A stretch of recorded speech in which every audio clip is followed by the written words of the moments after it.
Hello everyone, कैसे हो आप सारे लोग। स्वागत है एक बार फिर से आपका एमपी रिजल्ट गुरु में। आज की क्लास में हम देखने वाले हैं बहुत इंपॉर्टेंट चीज़ कि आपसे देखो आपका एग्ज़ाम बहुत नज़दीक आने वाला है। तो इस एग्ज़ाम के नज़दीक आते कुछ गलतियां तो अपने आप से हो जाती हैं, कुछ गलतियां होनी नहीं चाहिए फिर भी हो जाती है, कुछ हम अपने आप से करते हैं गलतियां। तो आज देखनी है ऐसी कौन सी गलतियां हैं जो आपको नहीं करनी, क्योंकि आपका एग्ज़ाम बहुत नज़दीक आ गया है। आपको पता है जो आपका एग्ज़ाम होने वाला है, देखो आज अगर मैं आपसे बात बोलूँ तो अगर मैं आज आपकी डेट की बात बोलूँ, अगर मैं आपसे बोलूँ कि आज आपकी है 25 जनवरी की बात बोलूं तो आज है आपकी 25 जनवरी। जो आपका एग्जाम होने वाला है वो होने वाला है आपका 28 फैब को, ठीक है। तो कितने कम दिन बचे जरा सोचो, 5-6 दिन ये है और आके 28 ये, तो आपके पास 34 डेज बचे। 34 भी मत काउंट करो, 2-3 दिन तो इधर तो चले जाते हैं, तो आप 30 दिन मान लो। अगर आपके पास, अगर आप देखो तो आज से आपके पास सिर्फ 30 दिन बचे हुए हैं। तो 30 दिन के बाद आपका क्या है, एमपी का एग्जाम होने वाला है। एमपी महिला सुपरवाइजर का आपका एग्जाम होने वाला है, जो आप बहुत लंबे टाइम से वेट कर रहे थे, कब होगा इसका एग्जाम, कब होगा इसका एग्जाम। फाइनली इसका एग्जाम बहुत नजदीक आ गया है। 28 तारीख को आपका इसका महिला सुपरवाइजर का एग्जाम होने वाला है। तो बहुत कम टाइम बचा है आपके पास, सिर्फ 30 दिन का टाइम है। तो आप इस 30 दिन में हमें ऐसी कौन सी गलतियां नहीं करनी है जिससे हमारे सिलेक्शन के चांसेस को और ज्यादा बढ़ाना। देखो हमारा अल्टीमेट एम तो यही है कि हमें अपने सिलेक्शन को, हमारे जो हमारा सिलेक्शन होने वाला है उसके चांसेस को जितना हो सके उतना इंक्रीज करना है, ठीक है। तो वही हम देखेंगे कि आपको कौन कौन सी गलतियां नहीं करनी है जिससे आपके सिलेक्शन की जो चांसेस है वो और भी ज्यादा इंक्रीज हो। तो देखते हैं भाई हम कौन कौन सी गलतियां करते हैं, इनसे हमें कैसे बचना है। सबसे बड़ी गलती क्या होती है, गलती तो नहीं, सबसे बड़ा होता क्या है कि जब हम टेस्ट सीरीज देते हैं ना, किसी भी टेस्ट सीरीज दे रहे हो, किसी की भी अगर आप टेस्ट सीरीज दे रहे हो या हमारी टेस्ट सीरीज दे रहे हो या फिर किसी और संस्था की टेस्ट सीरीज देते हो, तो क्या होता है अगर वहां पे आपका कम स्कोर आया तो आप जब अपने कम स्कोर को देखते हो ना तो आपका मनोबल एकदम टूटता है, आपका कॉन्फिडेंस यहां से एकदम यहां आ जाता है और आपको लगता है कि नहीं हमसे तो होगा ही नहीं क्योंकि हमारे टेस्ट सीरीज में नंबर अच्छे नहीं आ रहे। तो ये तो है कि अगर आपके टेस्ट सीरीज में अच्छे नंबर आते हैं थोड़ा सा पॉजिटिव फील आता है कि नहीं भाई हमारे टेस्ट सीरीज में अच्छे नंबर आ रहे हैं तो हम अच्छा स्कोर करेंगे। बट ये टेस्ट सीरीज है, ये भी तो याद रखना कि ये आपका टेस्ट सीरीज है, ये आपका फाइनल एग्जाम नहीं है।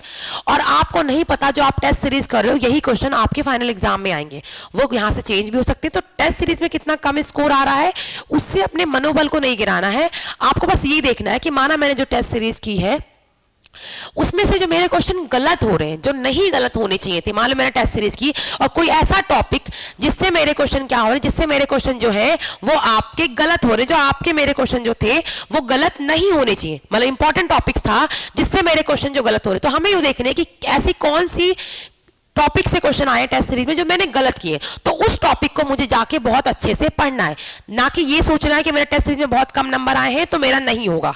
तो वो चीज आपको ना सोच के ये देखना है कि जिस टॉपिक से मेरे क्वेश्चन गलत हो गए हैं मुझे जाके उस टॉपिक को बहुत अच्छे से रिवाइज करना है। तो अपने मनोबल को बिल्कुल नहीं गिराना है इसलिए कि आपका स्कोर टेस्ट सीरीज में बहुत कम आया है, क्योंकि ये आपका फाइनल पेपर नहीं, फाइनल पेपर जो होगा वो आपका 28 तारीख को होने वाला है, 28 फेब को। वहां पे आपको अपना 100% देना है, वहां पे अपने माइंड को शांत रखना है, वही आपका सिलेक्शन दिलाएगा। एक पेपर होना है आपका, और पेपर जो होता है आपको पता है वो अलग अलग शिफ्ट में पेपर हो रहा है, ऐसा भी तो नहीं है कि पेपर आपका एक शिफ्ट में हो रहा है, पेपर अलग अलग हो रहा है, तो वेरी होता है। तो टेंशन नहीं लेना टेस्ट सीरीज में आपके नंबर कम आए। तो देखो आपको 5 मिस्टेक कौन सी नहीं करनी। पहला क्या है कि स्कोर कम होने की वजह से खुद की पढ़ाई पे शंका जो हम करते हैं वो आपको नहीं करनी है। कि मान लो आपका टेस्ट सीरीज में स्कोर कम आया और फिर आपको लगने लगता है कि नहीं जो मैंने पढ़ाई की वो अच्छी है या नहीं अच्छी है, जो मैंने पढ़ाई की ऐसा तो नहीं उसमें कुछ कमी रह गई हो। तो देखो टाइम आपके पास सिर्फ 30-31 दिन का टाइम बचा हुआ है, उसमें कुछ नया तो पढ़ने से आप जाओगे नहीं। तो आपको अपनी पढ़ाई पे शंका नहीं करनी है कि टेस्ट सीरीज की वजह से जो मेरा कम स्कोर आया, तो अपनी पढ़ाई पे आपको क्या नहीं करना है, शंका नहीं करनी है बिल्कुल भी। आपको पता होना कि जो आपने पढ़ा है वो बिल्कुल सही पढ़ा है। बट अब आपको क्या करना है, अगर आपने टेस्ट सीरीज में कोई चीज गलत कर दी है तो आपको उसी को जाके अच्छे से रिवाइज करना है कि वो चीज गलत क्यों हुई है, कहां पे मैं गलती कर रहा हूं। बट अपनी पढ़ाई पे शंका करके ये नहीं 10-15 बुक उठा लाए मार्केट से और पढ़ना शुरू कर दिया, ठीक है, वो चीज नहीं करनी, क्योंकि अब वो टाइम नहीं है कि आप कुछ भी नया पढ़ो, ठीक है। तो अपनी स्कोर देख के अपनी पढ़ाई पे शंका बिल्कुल नहीं करो। दूसरा कौन सा है कि सही पढ़ो, क्लियर है, सही पढ़ो। देखो अगर आपके सब्जेक्ट सिलेबस में देखा जाए तो मैनेजमेंट आता है, मैनेजमेंट बहुत बड़ा होता है, एमबीए में पढ़ाया जाता है मैनेजमेंट, तो आपके एग्जाम के लिए कितना इंपॉर्टेंट है वही तो करना है ना। आपको याद रखना है कि आपके एग्जाम के लिए कौन चीज सही है और किस चीज का कितना इंपॉर्टेंस है। हमें पूरी बुक नहीं पढ़नी है, या हमें चार उठा के मैनेजमेंट की बुक नहीं उठा के चारों पढ़ लेनी है कि भाई यहां से क्वेश्चन आ रहे तो हमें सब पढ़ना है। हमें वो पढ़ना है जो हमारे एग्जाम के लिए इंपॉर्टेंट है, हमें वो चीज देखना है जो हमारे एग्जाम के लिए सही है। तो हमें एग्जाम ओरिएंटेड पढ़ना है और कोशिश ये करनी है कि हमें नई कुछ भी पढ़ने की जरूरत ना पड़े। बट ऐसा नहीं कि बिल्कुल ना, अगर हो लगता है आपको कि मेरा एक टॉपिक छूट गया है, मान लो अगर मुझे लगा कि मेरा टॉपिक लीडरशिप है जो छूट चुका है, या फिर सीडीपी का मेरा कोई टॉपिक छूट गया है, तो मैं कोशिश करूंगी कि वैसे मैं 5-7 घंटे 8 घंटे की प्रैक्टिस कर रही हूं तो मैं 1 घंटा या आधे घंटे निकाल के इस टॉपिक को दे दूं। बट इसका मतलब ये पूरा ही नहीं है, इसका मतलब ये बिल्कुल नहीं कि आप बिगनर हो और पूरा उठा के पढ़ने की कोशिश करो, वो थोड़ा सा मुश्किल हो जाएगा। प्रैक्टिस कर सकते हो आप, ये नहीं, बट अगर आपने पढ़ाई कर रखी है, पेपर फॉर्म बहुत पहले निकले होते तो पढ़ाई तो आपने करी होगी। पढ़ाई अगर आपने कर रखी है तो आपके कुछ ऐसे टॉपिक रह गए हैं, अगर आपको लगता है कि ये टॉपिक बहुत इंपॉर्टेंट है और ये पेपर में आ सकते हैं, तो आप उनको ऐसे कर लो कि मैं इस टॉपिक को 30 से 40 मिनट दे दूंगा डेली, और ऐसे करते करते मैं इसे कंप्लीट कर दूंगा। अभी मेरे पास 30 दिन है, तो प्लानिंग बहुत अच्छी होनी चाहिए। आपको प्लानिंग बहुत अच्छी करनी है। क्या करनी है आपको? प्लानिंग जो है वो बहुत अच्छी करनी है। अब देखो क्या है, इसमें किसी टीचर को भी कुछ नहीं कह सकते क्योंकि पेपर 8 वर्षों के बाद होने वाला है।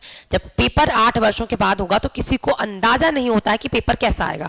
मतलब पेपर हर 1 साल में एक बार आ रहा हो तो हमें पता होता है कि पेपर ऐसा आएगा, पेपर का लेवल ऐसा होगा। जब पेपर ही आपका 8 साल में एक बार आ रहा है तो हम नहीं बता कर सकते कि वो पेपर कैसा होगा, पेपर का लेवल कैसा है। तो इस वजह से जो टेस्ट सीरीज में ऊपर नीचे हो रहा है आपका स्कोर, तो वो इसलिए भी हो सकता है क्योंकि पेपर 8 साल से हुआ नहीं है। तो कोचिंग वाले या फिर बाकी जो संस्थान है वो अपने हिसाब से उसको पेपर को सेट कर रहे हैं।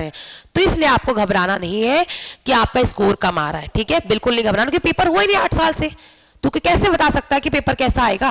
तो इसलिए अपने कम स्कोर को देखकर बिल्कुल भी घबराना नहीं।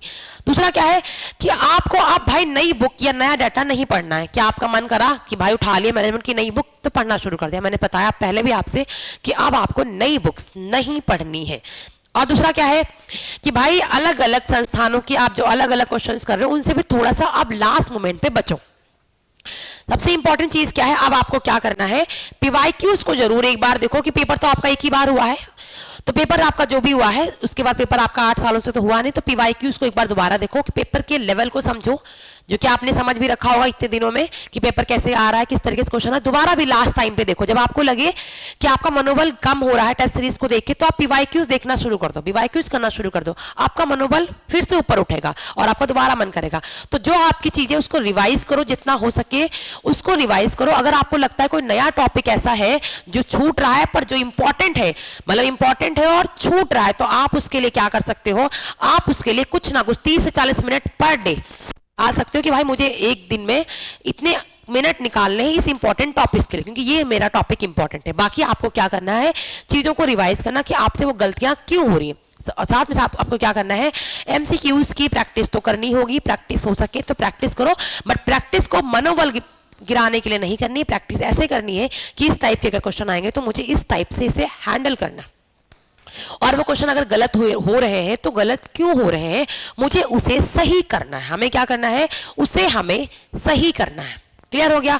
तो यही समझाना था मुझे आपको कि लास्ट मोमेंट में आपको बहुत ज्यादा परेशान नहीं होना है कि कुछ नया उठा लो, कुछ नया पढ़ लो, यहाँ से भी पढ़ लो, यहाँ से भी पढ़ लो, वो चीज़ नहीं करनी है।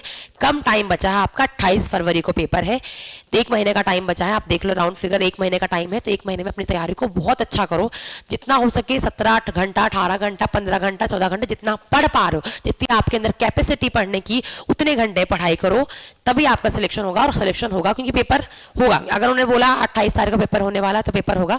अगर आपको टेस्ट सीरीज चाहिए तो आप क्या कर सकते हो, हमसे भी यहाँ पे रिजल्ट गुरु पे जुड़ सकते हो। आपको क्या करना है, रिजल्ट गुरु के एप्लीकेशन को क्या करना है आपको, देखो अगर आपको हमसे जुड़ना है तो क्या करो, रिजल्ट गुरु के एप्लीकेशन पे को इंस्टॉल कर लो। जब आप यहाँ पे रिजल्ट गुरु के एप्लीकेशन को इंस्टॉल करोगे, फिर वहां पे आप एमपी एग्जाम पे जाओगे तो आपको यहाँ की टेस्ट सीरीज मिल जाएंगी। बहुत मिनिमल प्राइस है, बहुत ही कम प्राइस पे आपको मिलेंगी, बहुत ही कम प्राइस पे आपको ये टेस्ट सीरीज मिलने वाली है। तो अभी भी आपको लगता है कि ये टेस्ट सीरीज जो है आप ले सकते हो बहुत कम प्राइस पे, तो जितना हो सके उतना प्रैक्टिस आपको करनी है, आपके पेपर के हिसाब से बनाई गई है।